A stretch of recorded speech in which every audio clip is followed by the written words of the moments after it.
Okay. Good morning, everybody. Okay, I never do anything in 50 minutes, so we're gonna get started right on time so that we can get through as much of this as possible.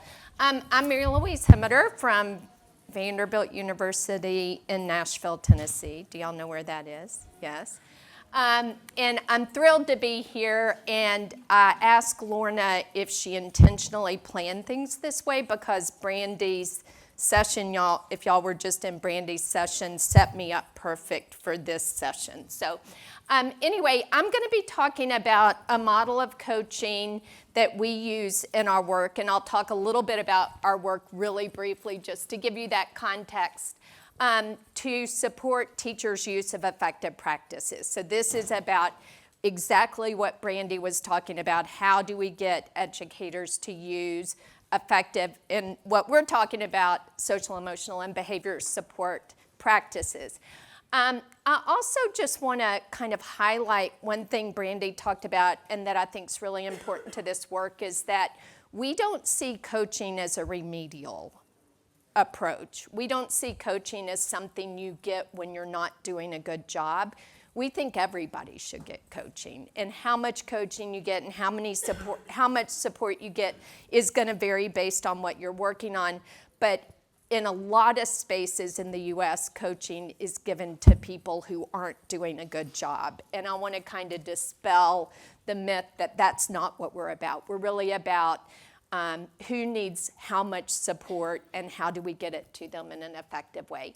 So I'm going to talk about this model of coaching, practice-based coaching, that's really a cyclical approach to coaching that's based on what teachers want to work on, what teachers need to work on. But I also want to talk about how it can be delivered in different formats. So we've done a lot of our research around practice-based coaching in an individual format where there's a teacher and a coach.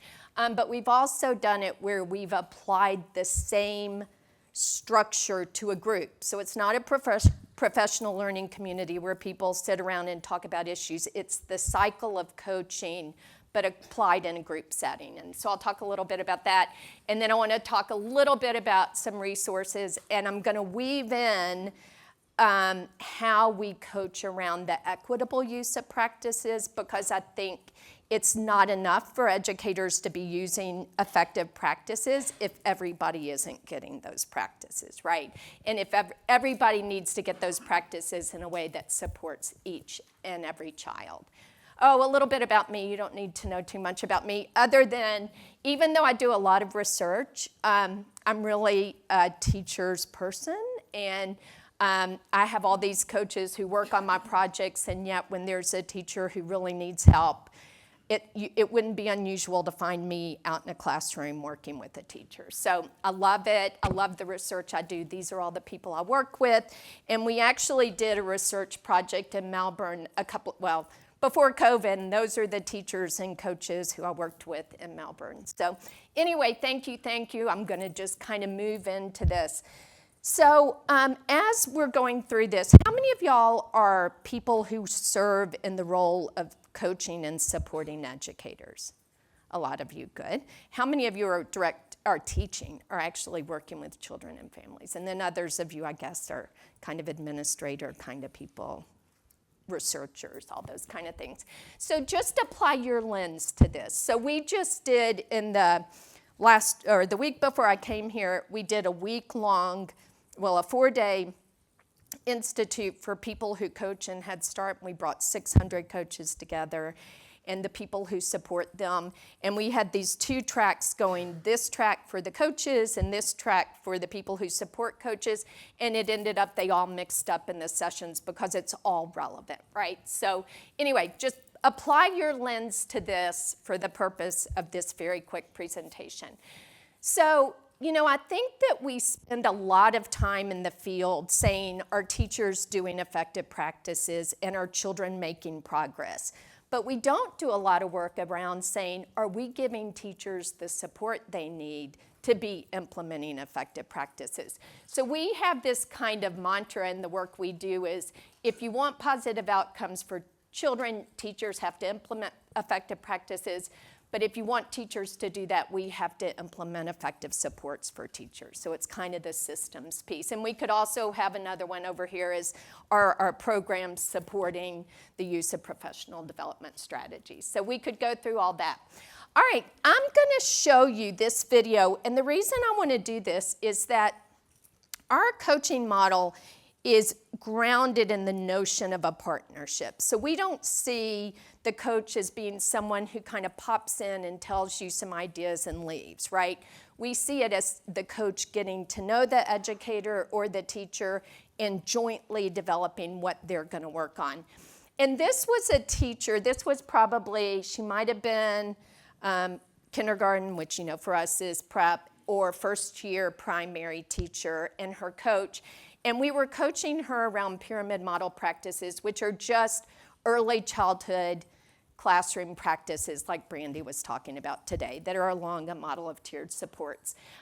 Anyway, this teacher was not really bought into the model. And she had been teaching a long time and really felt like she was doing a pretty good job and wasn't really bought into the model. And this is about, I don't know, halfway through the coaching relationship, and this is what we strive for in our coaching work. So I'm just going to play a little bit of this, and then we'll talk about it on the other end.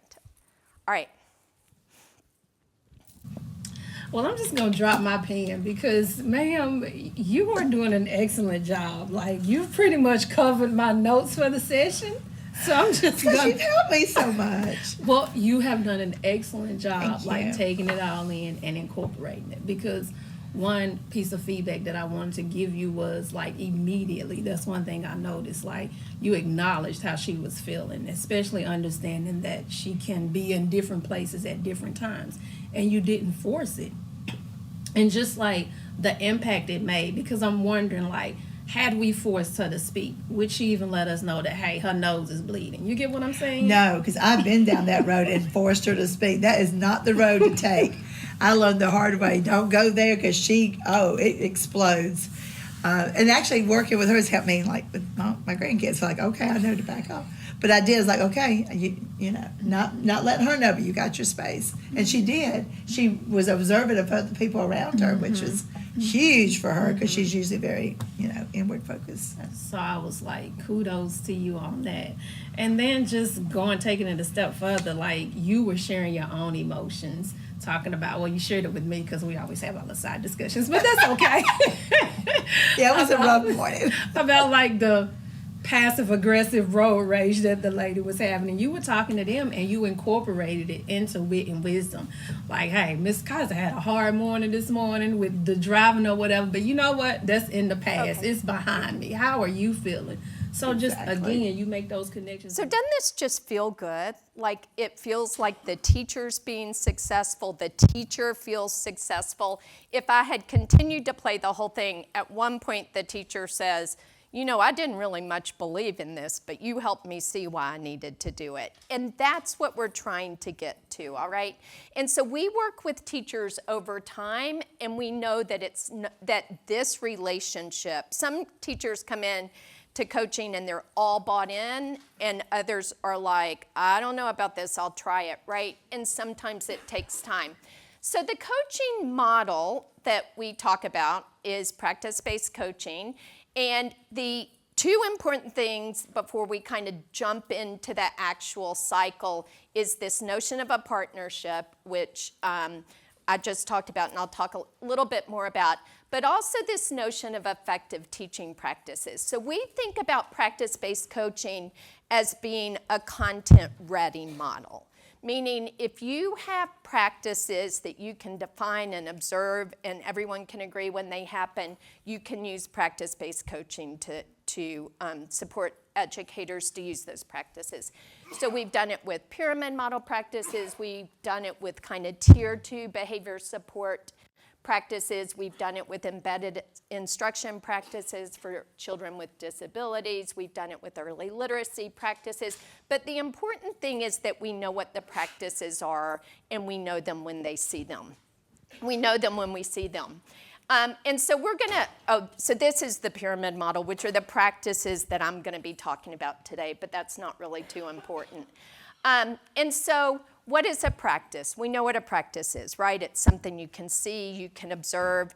It's the things Brandy was talking about around engaging, prompting, and giving feedback. So some examples of practices that might be part of our work are validating children's emotions by labeling them or by labeling your own emotions. You heard the coach talking about that. Greeting children and calling them by name. You heard Brandy talk about how she wanted the teacher to call her child by the name that the child wanted to be called by.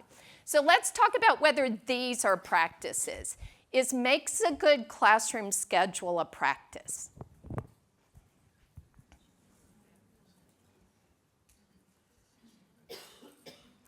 What would it look like?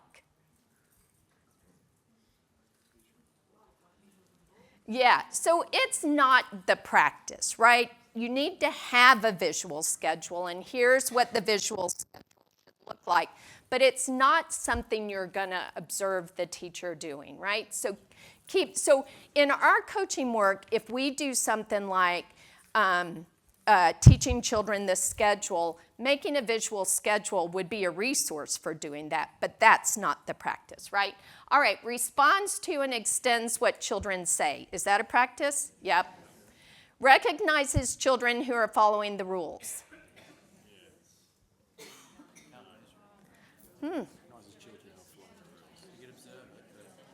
What does it look like to recognize?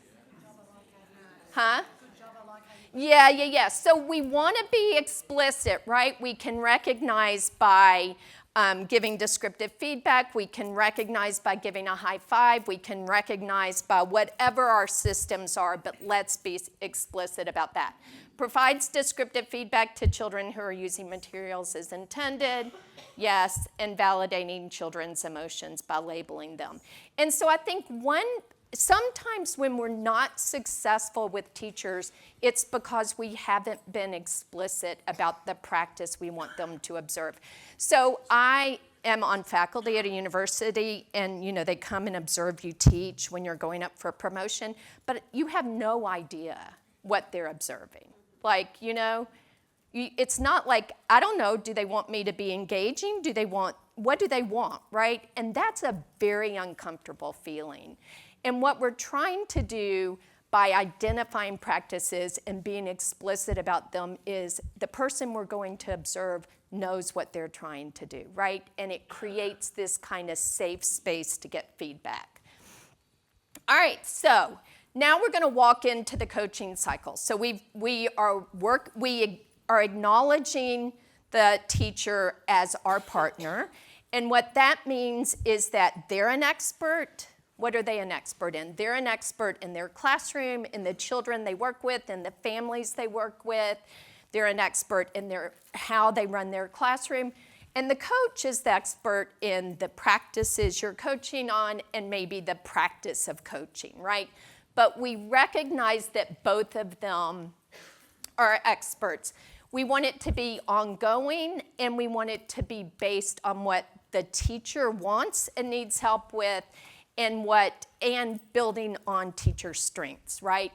In our work, we always hire coaches who have been teachers. And almost always when we do feedback from our teachers, they say what they liked most about the coach was that they had been there. So if they can say something like, one of the things that used to work for me when I was a teacher, or one thing that was hard for me when I was a teacher, can be really relationship building with coaches and teachers.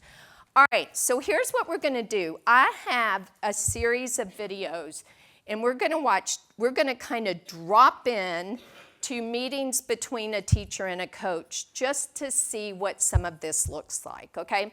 We're going to only watch a little bit because of time, but in this first video, Tara, who is the coach, has been out to observe the teacher's classroom, and they're kind of meeting the first time to talk about what's going on in the classroom and kind of what the teacher wants help with.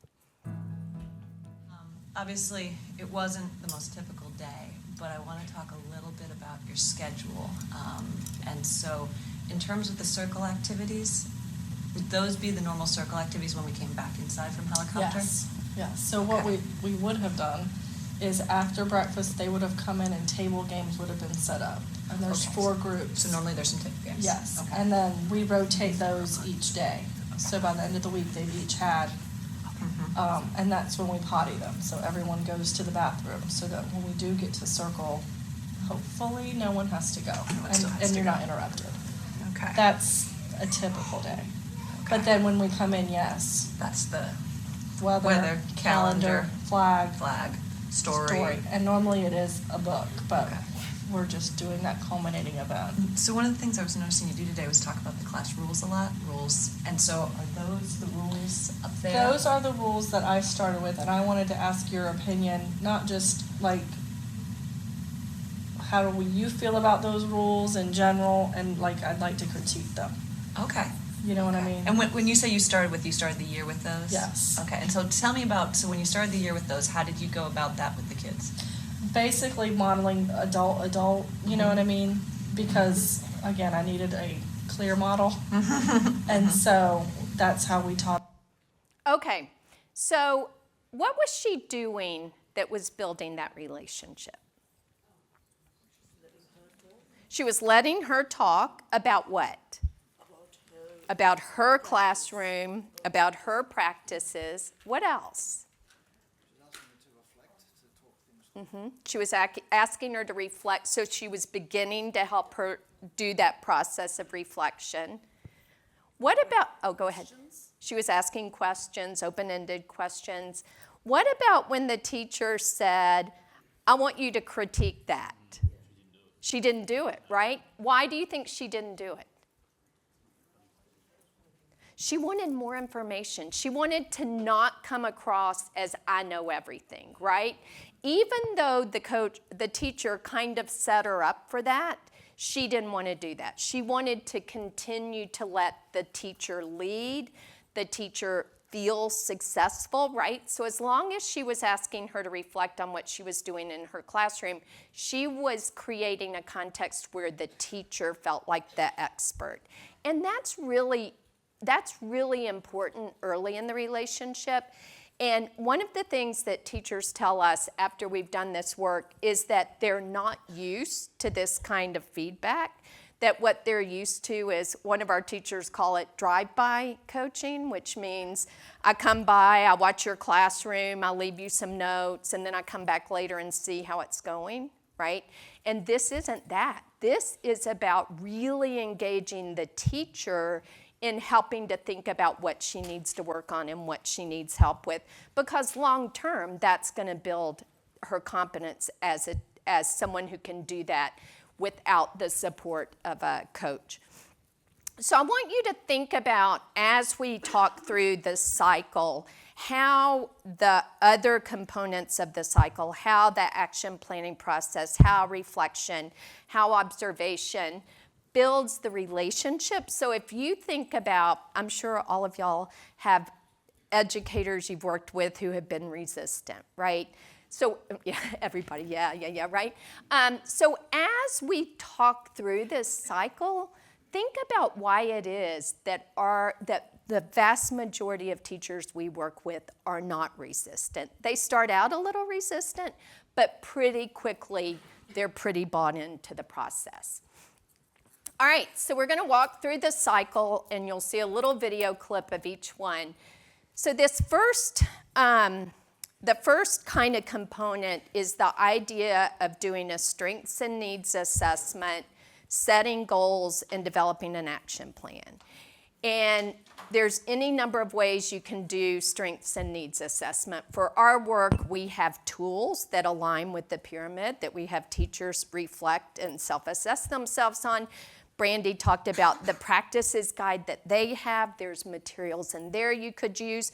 But if you have a set of practices that you want people to be using, you can develop a strengths and needs assessment by simply dropping them into a format like this.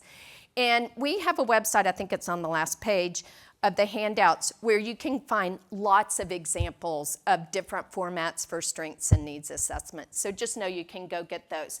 So the way that we do this in our training is we might do training on a topic. It might be we're going to talk about having supportive conversations with children, and there's a whole bunch of practices related to that. So we talk about it, and then we have the teacher reflect on how they're using those practices, using a kind of strengths and needs assessment. And then the coach, who has done some observations in the classroom, will review that same checklist. And we ask the teacher to come to the coaching meeting with a couple of things they think they're doing well and a couple of things they think they could use some support around. And the coach does the same thing. And then they jointly decide what to work on. Now, you might say, what happens if the teacher wants to work on something pretty sophisticated and yet there's some kind of basic practices not in place? If you've got a teacher who's kind of like all about wants your input, maybe you kind of guide them in a direction that might be a better place to start. If they're a teacher that you're really concerned about buy-in, you might think about how you write a goal that supports both what they want to do, but also creates some support for that. So let me give you an example. Lots of times, so we do a lot of work around the turtle technique for teaching kids to calm down, and Tucker the turtle is our social story. Anyway, and a lot of times we'll do training and teachers will want to go straight to teaching Tucker the turtle, but their classroom's kind of a little chaotic, right? And you're like, how do you teach kids to calm down when the routine of the classroom isn't working? So the coach might do something like, that would be great to work on Tucker the turtle. When in your schedule do you have time to do small groups around teaching Tucker the turtle? And they don't. And so that gets us into working on the schedule to create the opportunity to teach Tucker the turtle. So it's not like the coach comes with something, the teacher comes with something, and we just pick one of them. It's this kind of negotiation process that is really about following the teacher's lead and really trying to support the teacher to do what they want to do. That's just a sample action plan. All right, so what we're going to look at is this same teacher and coach, and the teacher has been to a 2-day training actually, and Tara said, bring me some idea. We give them a form. What are some things you're doing well? What are some things you want to work on? And what are your priorities? And so what they're going to do in this video is kind of review those two things.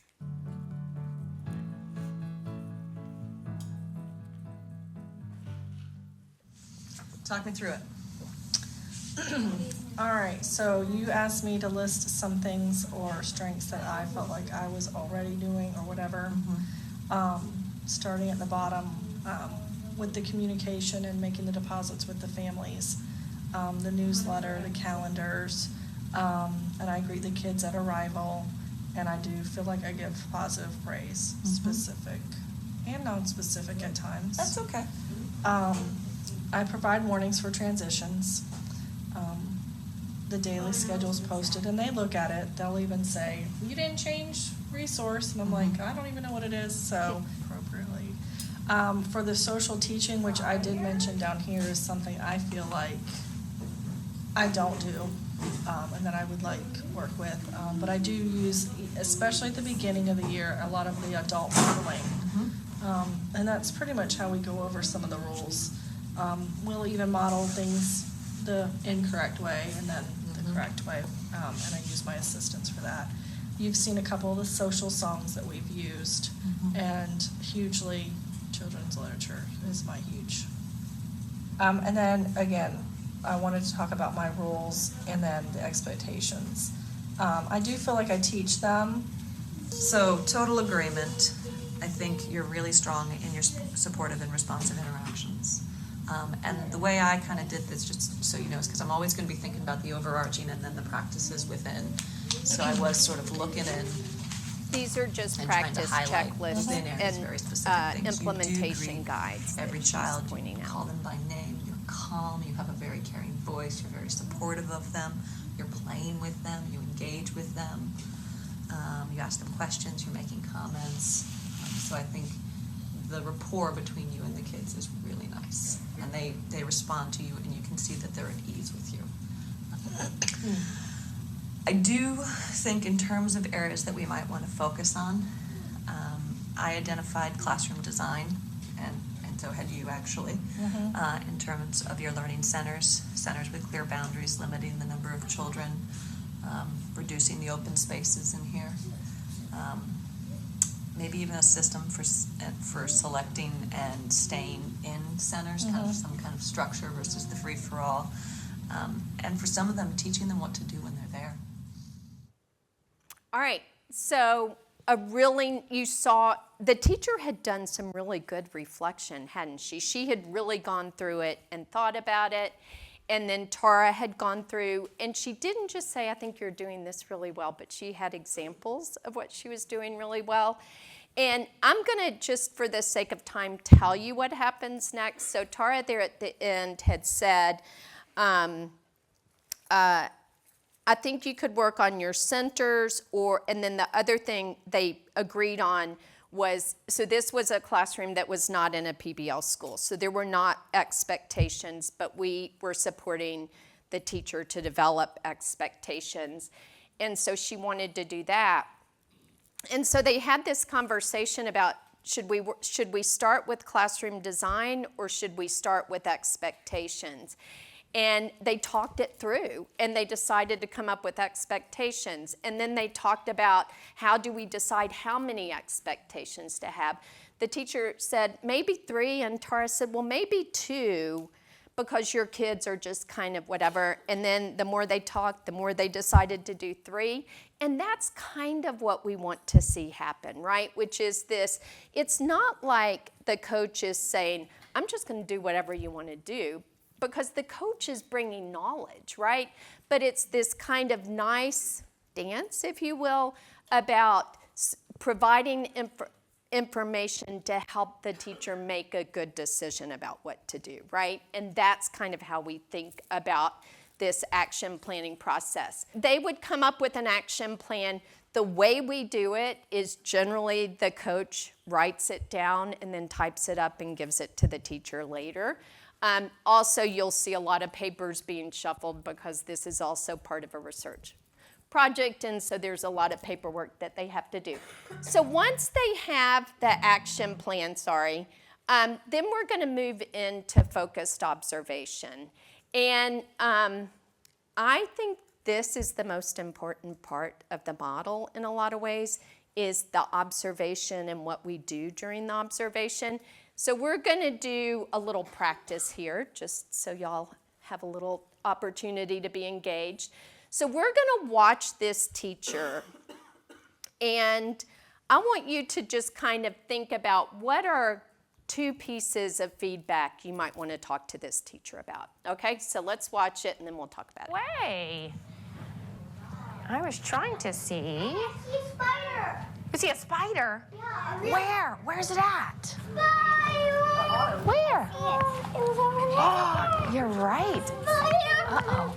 Check it out. I wonder if we can go ahead and get a cup. Is there a cup over there we can get? Guess what? Maybe we can look at Katarina it. keeps them as pets. Really? Made a web on her friend Peter. Oh my goodness. So I wonder if we, oh, where did it go? Oh, there he is. No, you just have to do like this. There he is. So as everybody sits down, I'll bring him around so we can see him, okay? Excuse me, if you put the cup upside down, the spider can't go anywhere. You're right. Can you find your circle spot so we can sit down and look at our spider? That says Jaden. Let's look for Lucas. So when you're sitting up big and you have a quiet mouth, I will come around to show you our spider. Does anybody know how many legs a spider has? 8. Thanks for your quiet hand. No. It has 8. You're right. I see spider. He's creeping, crawling up there. You see him? He might crawl up. All right, so what are some things you might talk to her about, just based on that really quick little observation? Either supportive or constructive.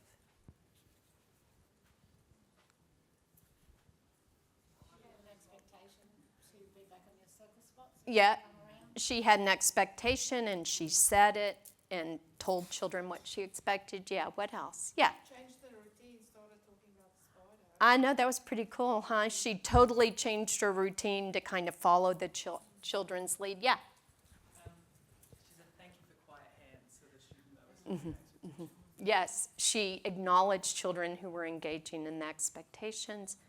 There's a million things we could give her feedback on, really, mostly really positive feedback. Now, what if I told you that her goal was to use varied vocabulary? Who said that? You're good. You'd have to watch it again, right?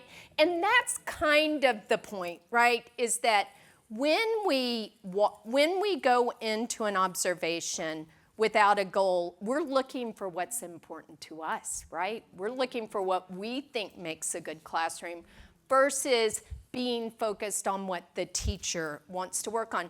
Every single thing you said is in service of being able to teach vocabulary, right? So none of it's wrong, but we couldn't give her feedback about her goal because I didn't tell y'all what her goal was, right? So if I watched it again, if I showed it to y'all again and said that her goal was to teach varied vocabulary, what data would you collect during the observation?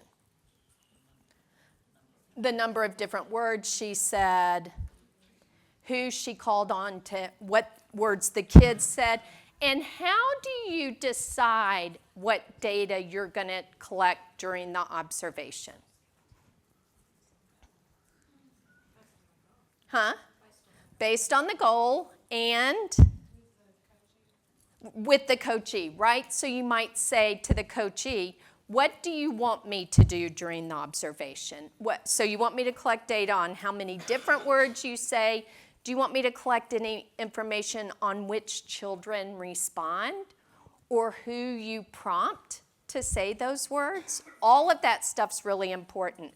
She might also say, can you collect data on whether kids are engaged or not? Because she wants children to be engaged so that they might learn those words, right? A coachee might also say, can you demonstrate for me? So like we were working with this little boy, Sherman, and he had his own visual schedule, and we were telling the teacher to use it at the end of circle time as a transition, and she said to her coach, can you just do that for me at the end of circle today, just so I can see how you do it? So that's the other reason why we hire coaches who have been teachers, because they have to be comfortable jumping in and doing that. Some teachers never want us to demonstrate for them. So what data we collect, what we do during observations, all of that is part of the planning process with the teacher, all right? So there's a lot of choice built into all of this work. So that's, talked about that. This was, we were gonna watch it again, but we're not going to. All right, so I've already talked about this, but the other thing I want to say about this, and I alluded to this at the beginning of the session, is that we're really pushing teachers to reflect not only on their use of the practices, but who they're using the practices with, because one of the things we're most worried about is as I know many of y'all are, is the kind of high level of suspension and expulsion of pretty young kids. And I think some of those children who are getting suspended and expelled are children who are not accessing the positive supportive practices in the classroom. And so we're wanting to make sure that the teacher might be really good at using these practices, but is she only using them with these two children reliably? And so we have a couple of different ways we might do this. I want to say that we're able to do this kind of coaching when the teacher's working in a context that they feel safe doing this, right? Because if I'm all of a sudden going to push you to say, are you only using the practices with girls and not boys? Or are you only using the practices with white children, not African American children? You got to feel safe to do that reflection, right? So here's a couple of things we've done. So this is just a group time. This teacher was working on open-ended questions and really encouragement and feedback for the most part. But the coach during her observation coded when the teacher did something, if she directed it at an individual child, who did she direct it at? And so you can see Hattie down here is getting a whole lot, right? Benny, Luca, a few others aren't getting so much. Or who was it? Look at Will. Will's getting a lot of redirection, but he's not getting any positive, right? That means he's being told when he's doing something wrong every time, but he's not getting any positive, all right? So that's one way to look at it. Another way to look at it is this, and this actually, the things under the kids' names indicate that they're a white boy, a white girl, Hispanic, black.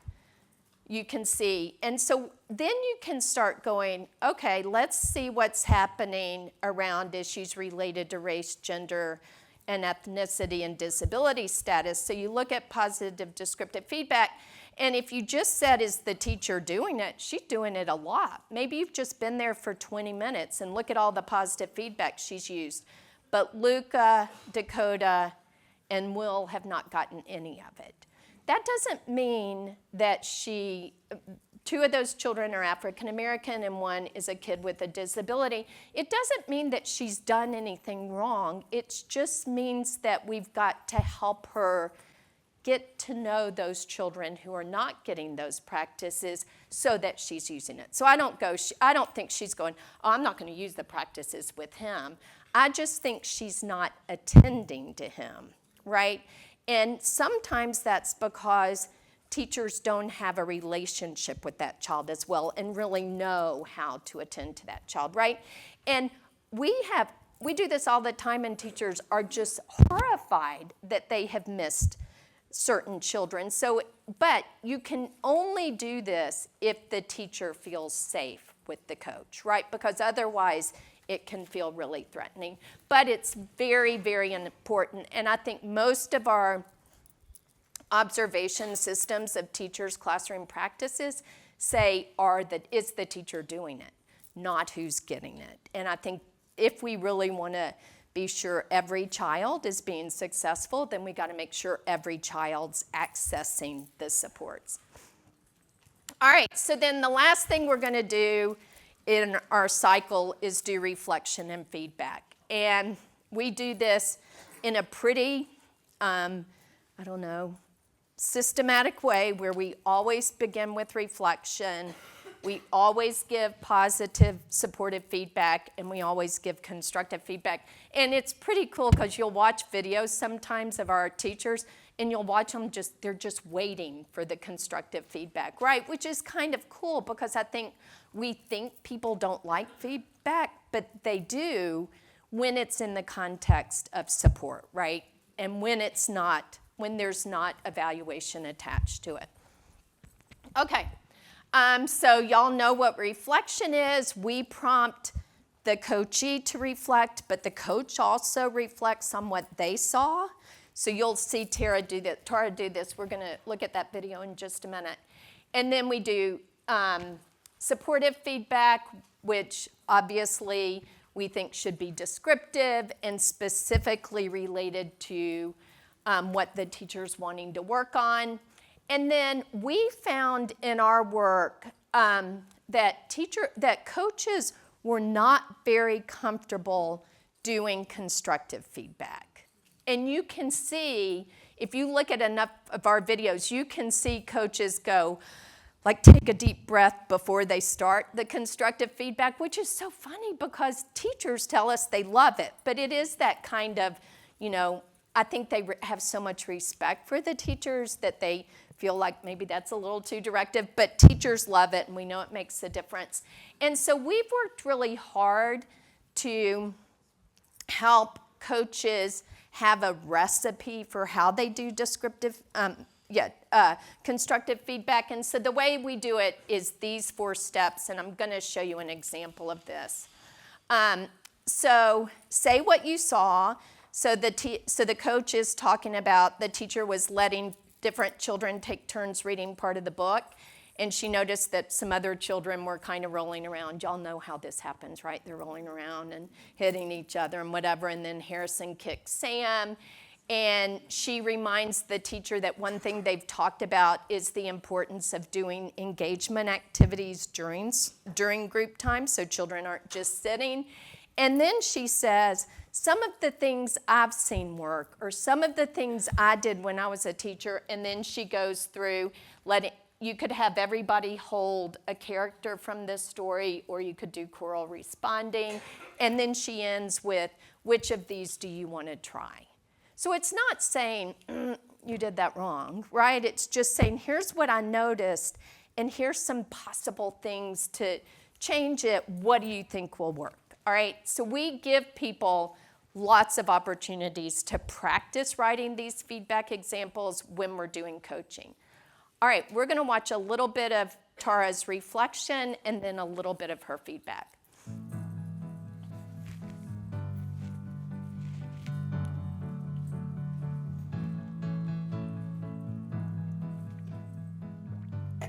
That'll be a good spot too. Yeah, so tell me about, so obviously I dropped them off Ignore on the Tuesday. Christmas This tree. week was the first week they were introduced. Tell me what you did yesterday with them. Yesterday, I just talked about them and then I put them up. So I didn't do a real big lesson on them until today. Okay. So I showed it to them briefly, talked about it, and then put them up. Okay, and how do you think today went with the talking more about them and then using the stop and go? I think it went okay. I think that circle is a little bit more, not as focused, but I think that they were understanding the concept for the majority of them. So if you're telling me that you only talked about it yesterday, Yes. I was pretty impressed with, as you brought them out, what they already knew then. So do you feel like it's resonating with them? I do, and I mean, some of the things that we've always been saying are kind of incorporated in there. Yeah. You know what I mean? So, but now I feel like at least the whole team can be saying the same things. Yeah. And they seem to be really into being in their pictures. Loved that. Okay. Have you seen anybody going up to them whether they were hanging, just looking at them? No, Or not necessarily, but I wasn't, necessarily watching Right. that? But now that, and I can tell them for sure, especially Malachi, since he really wants to inspect them more, then I can. Remind them that they're Yes. up, they can check them out. What about the book? Have you used the book yet? Not yet. Okay. I think that the feedback is at the end of this video. I forgot. But anyway, I'll just tell you. So what is really nice about that is you saw kind of reflection and positive feedback mixed in there together, right? So it's not like formulaic. I'm going to say, how did you think it went? And then I'm going to say how I thought it went. And then I'm going to do, it's not at all like that. It's very conversational. And what they end up talking about as a piece of feedback is the teacher keeps referring to the expectations as my expectations. And Tara thinks that the children might be more bought in if we talked about our expectations and our classroom expectations. And so Tara and the teacher talk about that. And then Tara gets a little, and she goes, but I mean, whatever you want to do, right? And so it's still kind of giving teachers some choice in it, but giving them some ideas for improving. All right, so that's the coaching cycle. And we work with teachers over the course of many months. And so we generally have 1 or 2 action plans going on at a time. And as they meet their goal, and their action plan will have a goal achievement statement on it. Once they reach it, we develop a new goal. And usually we have those reflective checklists that teachers do, but usually a goal just naturally comes up. Like they'll be working on something and the teacher will go, I really want to do X next. I'm really kind of ready to do that. So that's how we kind of move on to another goal. All right, before we finish up, I wanted to just tell you real quickly about how we've delivered this in other contexts. So you can do it through groups, you can do it through self-coaching, pretty much like Brandy talked about today, where the teacher has a goal, they monitor, they reflect on their use of the goal. Maybe they videotape and watch their videotape. So you can do it through self-coaching or you can do it through peer coaching. And we've got a couple of studies, one where we're doing it in groups. And just bear with me to explain this process. So so in our group coaching, we're focusing on 4 topics. We're focusing on teaching peer interaction skills, teaching emotion words, teaching self-regulation, and teaching problem solving. And so each set of group meetings start with like a 10-minute overview about how to teach peer interaction skills. Now, they've been to a big training, so they've got kind of the big picture. So some really specific information, and then they watch videos of teachers implementing those practices, not their own videos of that we've made for the purpose of this. They reflect, they do a reflection and feedback about that video, and they do a couple of those, and then they do action planning. And then the next group meeting, they bring their videos practicing these strategies, and the reflection and feedback is done related to their videos. And so they're learning how to give each other feedback.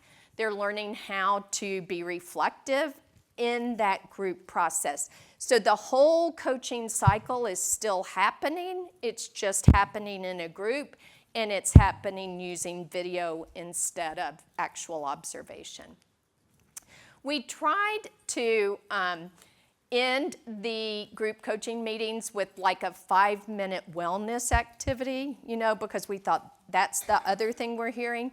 But we couldn't get the teachers to stop talking about the videos, and we always ran out of time, which I think is a good thing, right? It's a really good thing. So we wanted these groups to be an hour and a half, and it was impossible to get an hour and a half. And so they were just an hour. So you had to move through content pretty quickly.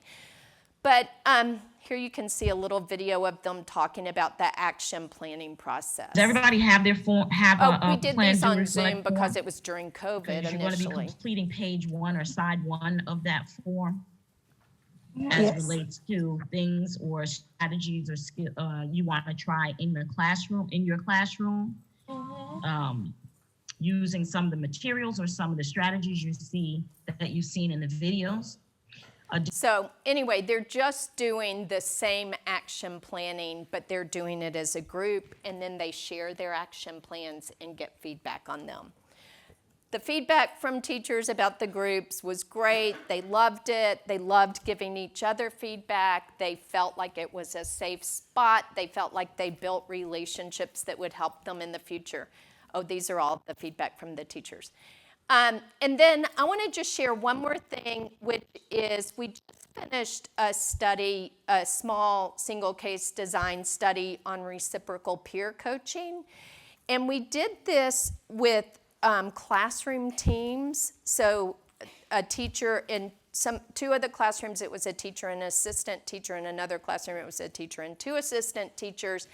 And what they did was they did training, and then they developed an action plan as a group of something they were going to work on.